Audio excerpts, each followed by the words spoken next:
जय झूलेलाल। साईं कल मोहल्ले जा नंढा नंढा ॿार आया, चवंदा नी दादू असां कवि सम्मेलन कयूं था, दादू कवि सम्मेलन, तव्हांखे अचिणो आहे। मां चयो दादू कवि सम्मेलन, भई ॾाढो त मां ठही चुकियो आहियां, नानो बि आहियां।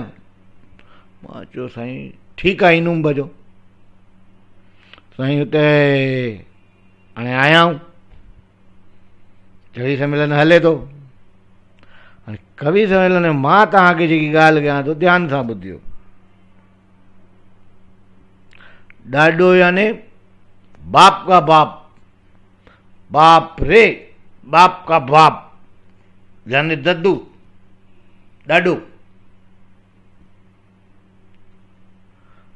ऐं ॾाॾो हर कंहिंजो थींदो आहे साईं, ॾाॾो हर कंहिंजो थींदो आहे। पर साईं मूंखे ॿ ॾाॾा हुया, मूंखे ॿ ॾाॾा हुया, हिकु वॾो हिकु नंढो। वॾो हिन कन खे पकड़ंदो हुयो त नंढो हिन कपड़ घुमाईंदो हुयो, ईअं।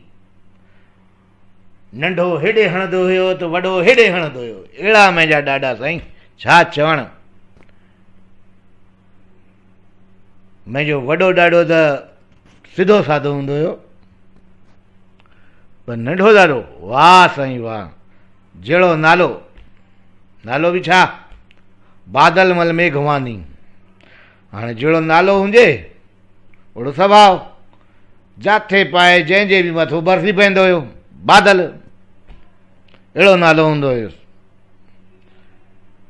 हे लंबी लंबी मुछूं, अछूं, हे अच्छी पगड़ी, शान सां हलंदो हुयो साईं। अहिड़ो हुयो दद्दू मुंहिंजो ॾाढो।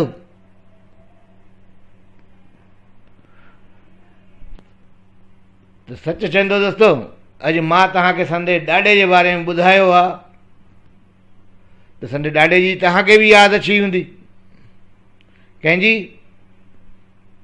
बाप की ॾाॾे की न आई आहे त यादि कयो साईं संदे ॾाॾे खे। राधे राधे, जय झूलेलाल।